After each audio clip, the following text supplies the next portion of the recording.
Hello everyone, we have Bina ma'am with us, and in this video we'll be trying to debunk all the common myths that exist around the NMAT by GMAC.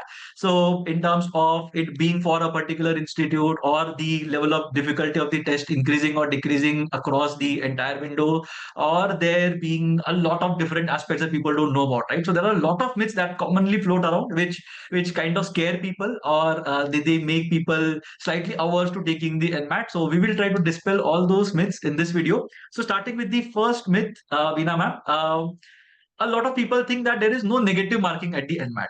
So it is a test wherein you can just go and mark whatever you can, and if you are right, you will get marks. If you are not right, you will not lose out on anything. But of course, that is not really the case because the system will judge you in terms of your response to a particular question. So what should people do about this?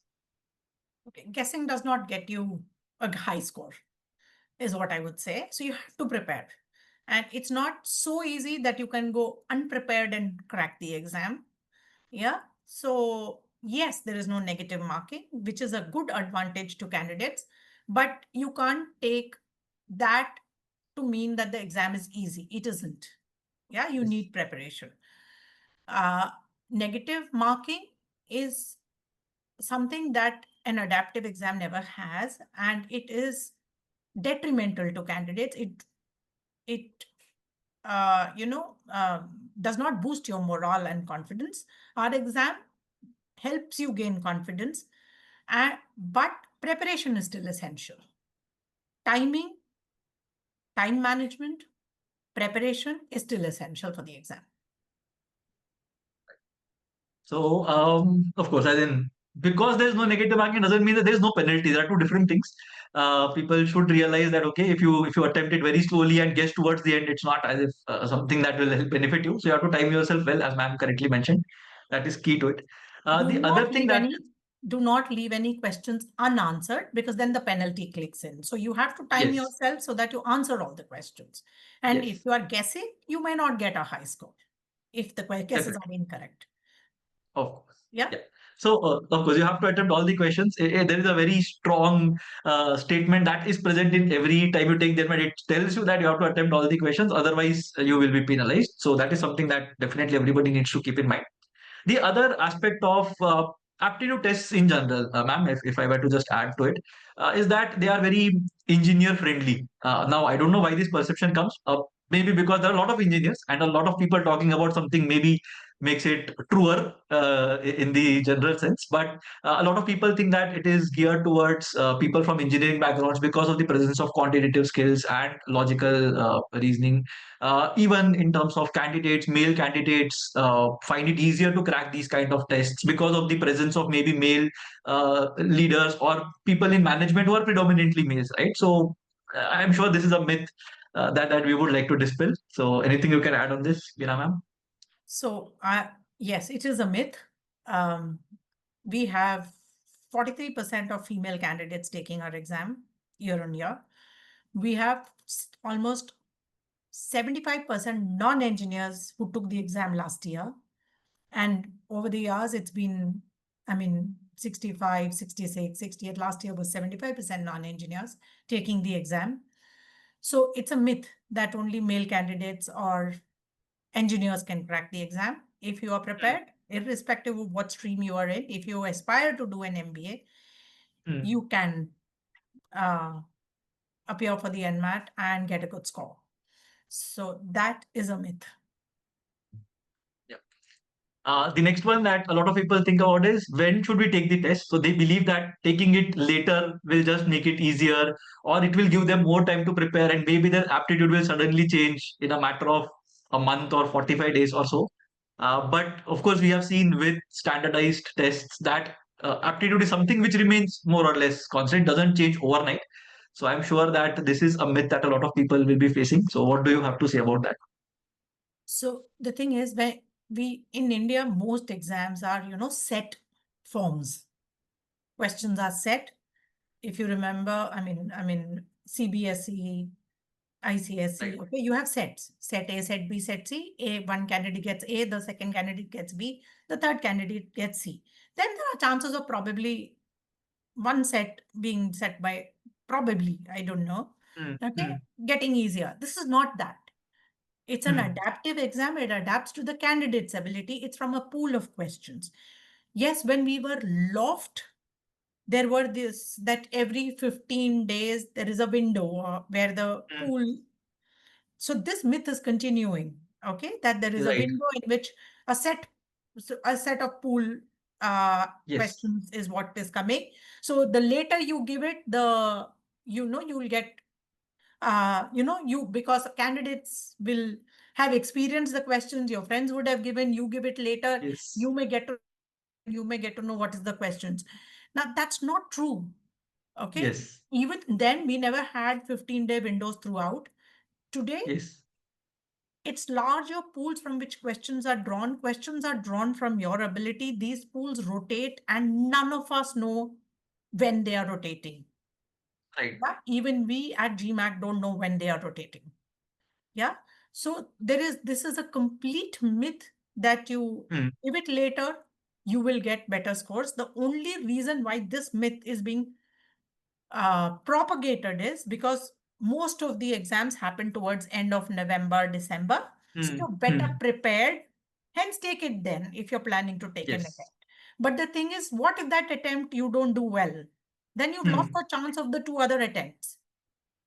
Yeah. Right. One is that. The other is the questions don't get easier. Yeah. The questions are always adapted to your ability, whether you take it in November, whether you take it in December. It's just that the volume of candidate increases in December. You hear about scores from the prep industry, from coaches all over, Yes. or on, or in WhatsApp or from your friends, and you think Yes. questions have become easier. It's not. Hmm. They Hmm. don't. Yeah. The blueprint of the exam remains same for every candidate. The blueprint, the questions that you get in that blueprint will be based on your ability. Right. And just to add to what ma'am said, again, this is not, of course, this is my personal opinion. But if I were to talk from the coaching industry's perspective, if I were to call it an industry, that is, a lot of it is driven by fear, right? And the more you scare people off saying that no, it is going to become difficult or easier, you can easily manipulate people into buying your programs. So Yeah. although I also run as in an institute and I run programs, but this is something that is prevalent in a lot of situations. So make that call wisely. The date on which you are taking the test has got nothing to do with the level of difficulty of the test. You can take it on any day and you will still be the same candidate that you are.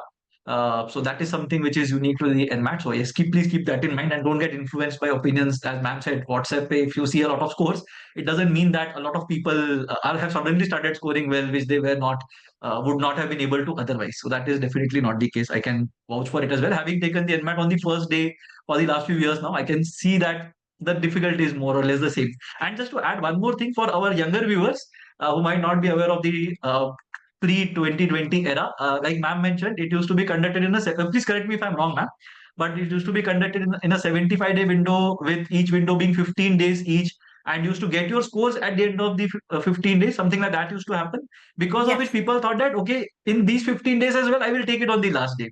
So whatever amount of time you give people, they will always try to do it on the last day. And people used to share questions and all these things used to happen. But then NMAT has come down severely on the people who used to indulge in these things as well.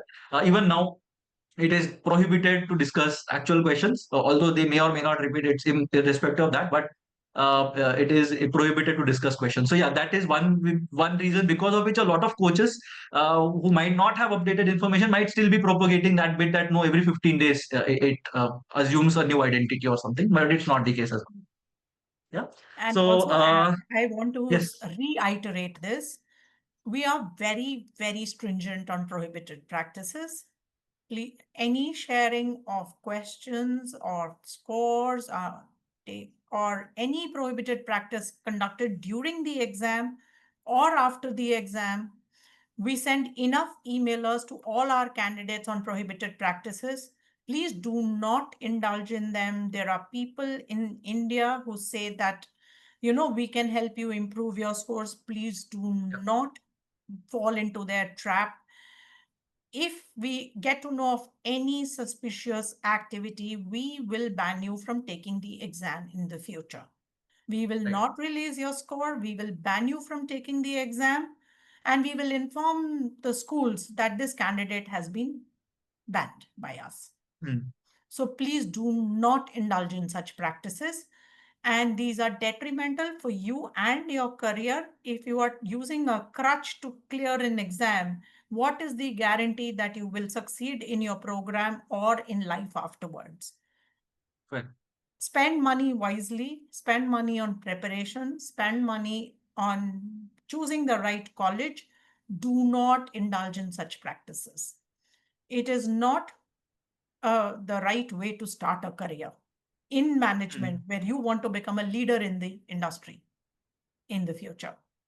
This is Yeah. not what good leaders do. Yeah. So that is a very good note to end this conversation, ma'am.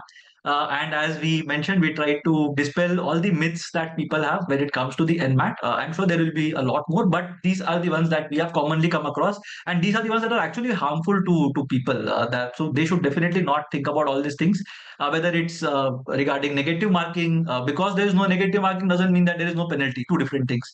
The second thing is it is designed towards engineers or male candidates, right? So all those things are again not true. It is an individual at the end of the day. The system doesn't know whether you are an engineer or a female candidate or a male candidate, and it does not give you the next question assuming that you are a certain type of candidate. So that is completely out of the picture.